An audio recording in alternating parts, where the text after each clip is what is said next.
Matt Reeves, writer-director of the film, has said in YouTube interviews that his screenplay is completely original and not based on any other Batman stories.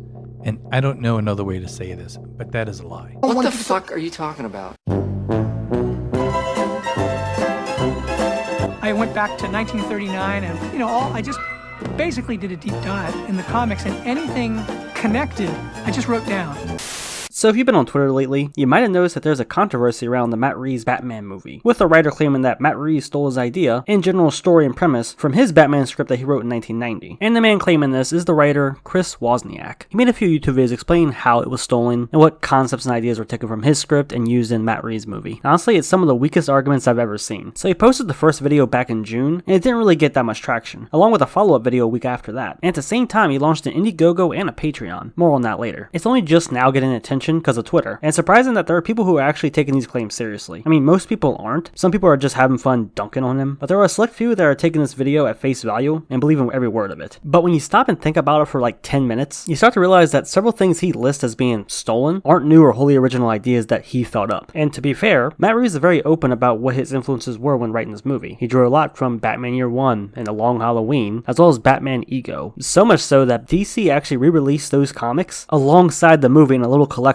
that right on the case tells you that they were influenced for the film. And as you're about to see in this video, he lists several things that aren't wholly unique or original in his script or to the Batman in general, and has already been done before. So the best way to go about it is to go through the video and just call the bullshit as it pops up. I will be condensing several things into just like one point, instead of just going one by one, because a lot of it is very surface level and not really worth diving deep into. Trust me, you're gonna see what I mean. Also, he doesn't talk in this video, so I'm gonna have to describe it to you. I'll be putting the points he makes on screen, so you can read exactly what he wrote. Alright, you ready? Let's get started. So he starts off very strong by listing these several things that are in his original 1990 script. Things such as Gotham being a corrupt city, riddled with crime, police and politicians are corrupt, Jim Gordon being the only honest cop, the Riddler leaving clues at crime scenes, and Gordon and Batman teaming up to solve the murder and mystery. Are you guys noticing something? None of this is new. This is basic stuff that mostly all Batman stories have. Gotham being a terrible place overrun with crime, the police and government officials being corrupt, and Jim Gordon being the only honest cop. This is nothing new in hell. It appears in the Dark Knight trilogy, minus the Riddler stuff. And hell, some of this actually appears in Tim Burton's 1989 Batman film. But more importantly, this stuff has also already been done to death in the comics. The actual source material. It's basically a staple in Batman stories. And I'll circle back to the Riddler stuff. It says here that he has him leaving clues at crime scenes. That's always been a thing Riddler has done. So again, nothing new. Also with him being a loner or a loser or a serial killer isn't anything new either. There are darker versions of the Riddler out there. The concept has already been done. Matt Reeves and this guy didn't invent that. So as you can tell, a lot of stuff he's pointing out right here is just very surface level things that can apply to literally most Batman stories. None of this is new. And now he starts to point out some more specific things. But what he shows actually makes me question the validity of these claims even more. Because in his script in the first sentence it says that Barbara Gordon is blown up by a booby trap.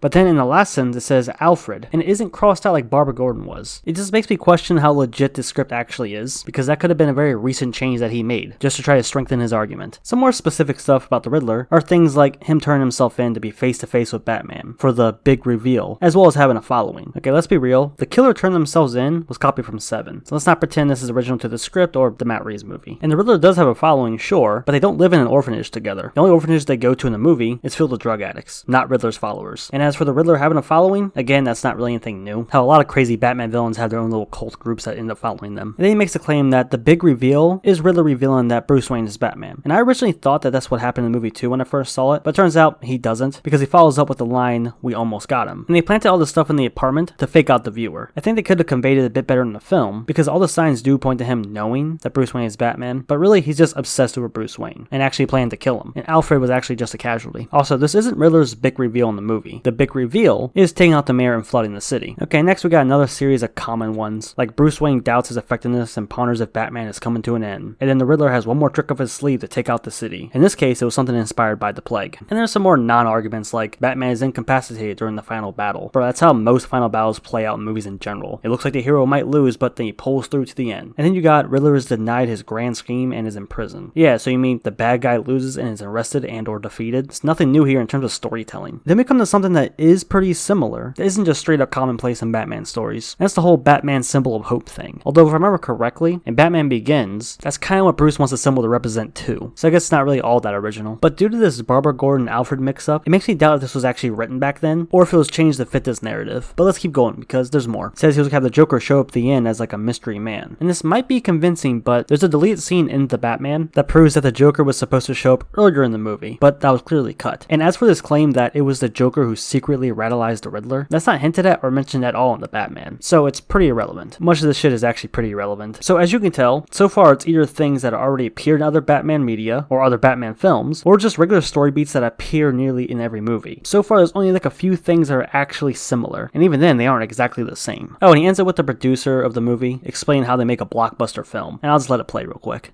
I take somebody's idea, somebody's comic book, somebody's book or play or screenplay, and I use it as a blueprint. And then we build on that. We get the best people in the industry. If you're building a house, you want to get the best mason, the best carpenter, the best electrician and plumber.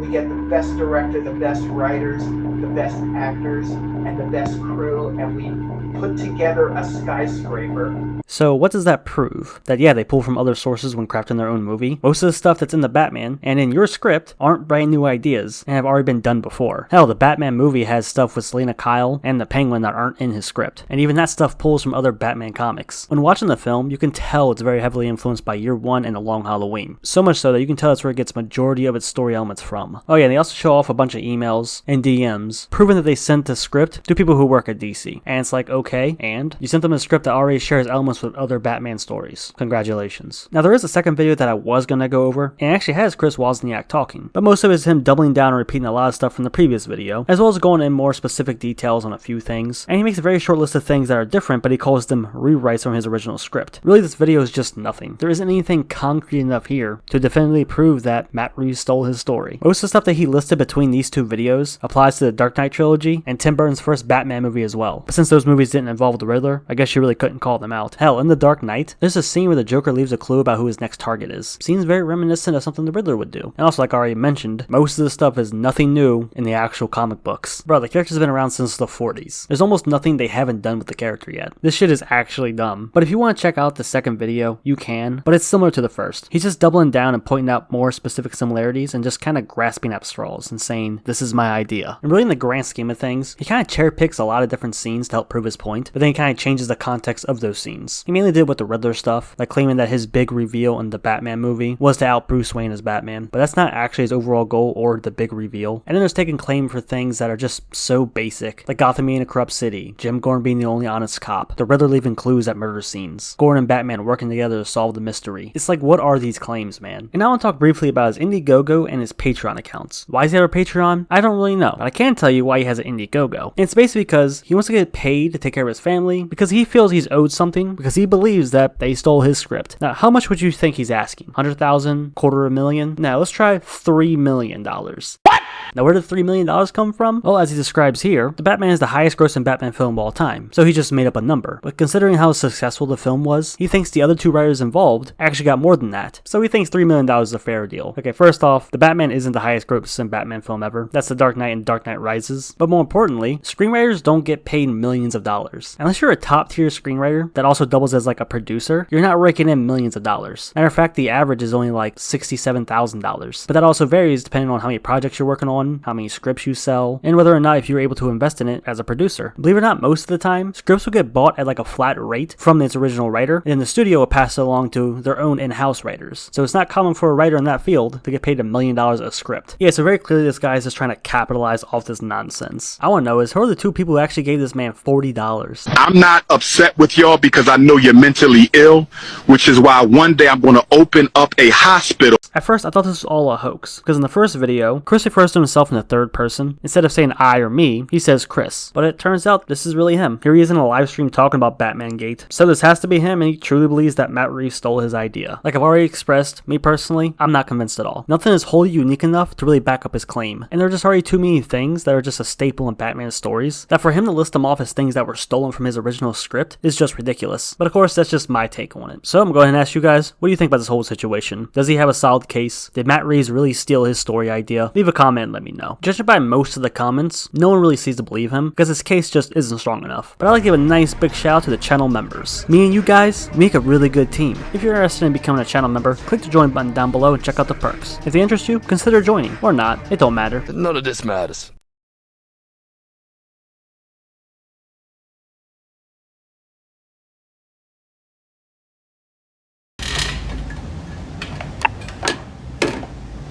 This really you?